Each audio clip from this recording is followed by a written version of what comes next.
kabibilab, andito ako sa rooftop kasi hinahanap ko yung gloves ko. Ito pala, kagahapon ko pa ito hinahanap sa baba, hindi ko siya makita, kaya naglaba pala ako, ginamit ko, andito siya. Ayan, ayan, hinahanap ko to kasi pag ako naguhugas,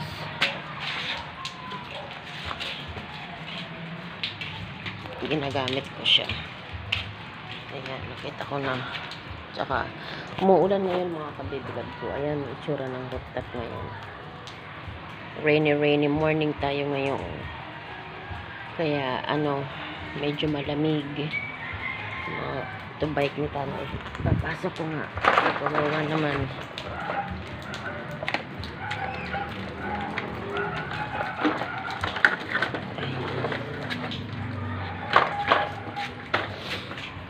Ito yung nakakatawa dito kasi pwede kang magluto-luto dito. Ayan. Dito rin yung mga kardero kung mga uling, di uling. Ayan.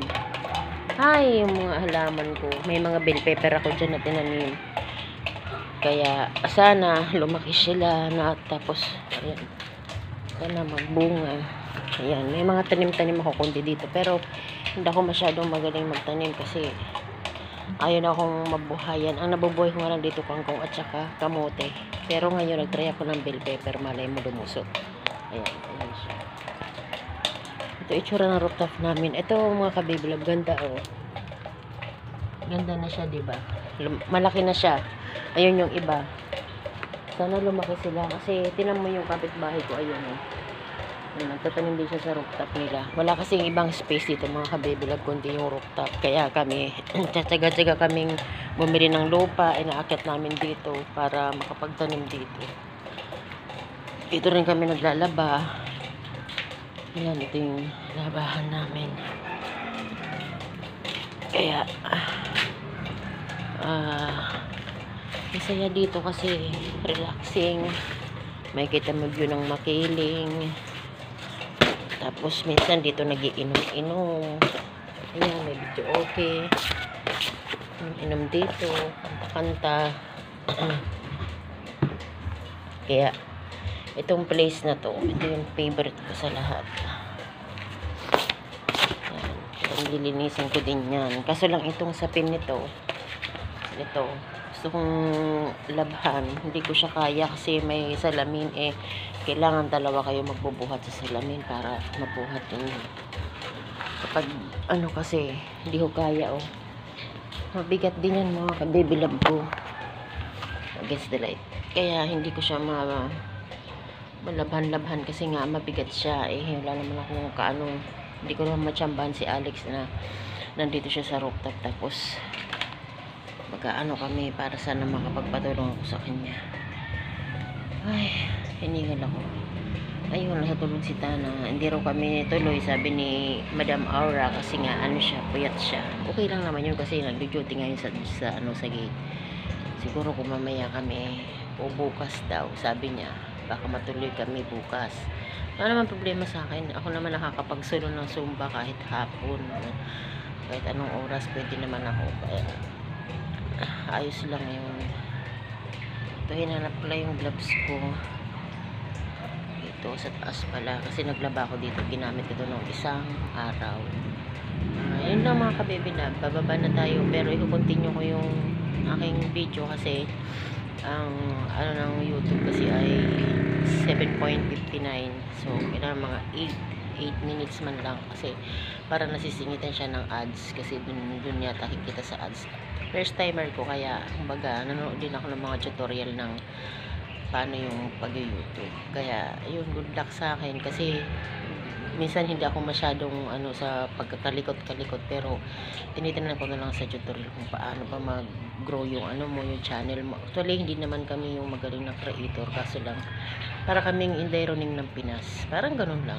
Bahay-bahay lang, buto-buto, ganun.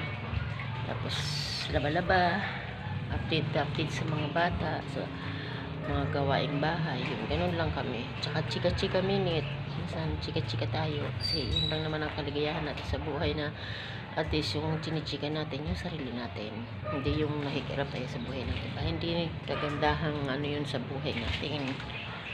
Walang maitutulad dyan na maganda yung pakikialam sa ibang tao. Kaya mas mabuting topic yung sarili natin, at least buhay natin to, hindi tayo naninira ng iba. Yan mga kabibilog yung itsura dito, oh. Yan, sagingan na yan, tapos mga kapitbahay yan. Kaso lang yung creek, ano na, madumi na. Dati kasi maganda yung creek na yan. Nung dumating kami dito, yung mga anak ko ay wala, maliliit pa sila. Alas dito na sila nagsilakihan. Ilang taon na si Kim? 21 na. Kaya parang ang counted namin dito talaga 20 years na kami, kasi 21 na si Kim, 1 year old pa lang siya nung dumating dito. Tapos si Strawberry ganun din. Tapos dito na pinanganak si Alex, yan sa sa Bell family dati. Kaya ayun, tagal na kami talaga rito. Kaso lang alam na namin yung mga issue dito, kaya hindi kami naglalabas, kasi nga ayaw namin, medyo toxic kasi ang paligid dito, kaya hindi kami masyadong naglalabas. Pero mas maganda na sa loob ng bahay, pakialam natin ang buhay natin, at least buhay natin. Ganda ng no, ng hindi masyadong mainit, then umuulan-ulan siya ngayon. Para madiligan ng aking mga halaman. Ayun, halaman. Minsan nagwawalis-walis din kami dito pag nagpa-party dito kami, lalo pag may mga birthdayhan sa Kilatana, Kilasakyon, dito kami, kasi malaki yung space dito. Tsaka inuman, yun, ang dami ang bote dito ng alak. Pakita ko sa inyo mga kabibilab, kasi parang actually hindi naman yung lahat sa akin, sa mga anak ko din, tsaka sa bisita, kaya baka isipin ninyo akin yun, hindi. Yan, dami, no? Kala ninyo ako talaga yung manginginom. Hindi. Hati-hati naman yan sa bisita, sa mga anak ko. Kasi ang mga anak ko umiinom din. Ayos lang naman yun. Kasi nagpapaalam naman kami sa boss namin. Siyempre, pagka naman approve naman sa boss namin na gano'n, na minsan may occasion, mag-banding-banding. Tulad nung nagkatrabaho ako, yung mga katrabaho ko, dito kami. Kasi may video okay na. Yun nga lang, nasira yung TV ko kasi yan ng pusa. Ang laki pa naman ito mga kabibilab. Ito tinaman. Ayan yung TV kong luma. Tapos, ito yung bago ko. Yan, maliit lang kasi nga, wala naman sa budget yung aking TV na to. Siningit ko lang yan kung baga, pero hindi talaga siya yung nasa budget, kasi nga, hindi naman akalain na mahuhulog yung TV ko. Ang pusa, ang may kagagawan, kasi nahuli ko sila minsan dito. Dito siya na nakahiga. Wala yung stand yung TV na yun, kaya tumaob. Ito, may stand na siya, kaya tsaka mas pinili kong maliit muna, kasi parang kaso nga lang, hindi mahirap din siya, kasi nga pagka nagbibidyo ko, kailangan pa nakalens ako, kasi di ko masyadong makita na yung yung lyrics niya. Pero okay lang, kasi minsan nakabisado ko rin naman yung mga kanta, diba, napaghahalata na mahilig sa kanta. Bye bye mga kamibilab, mamaya uli ha. Update ko kayo sa susunod ulit. Bye bye.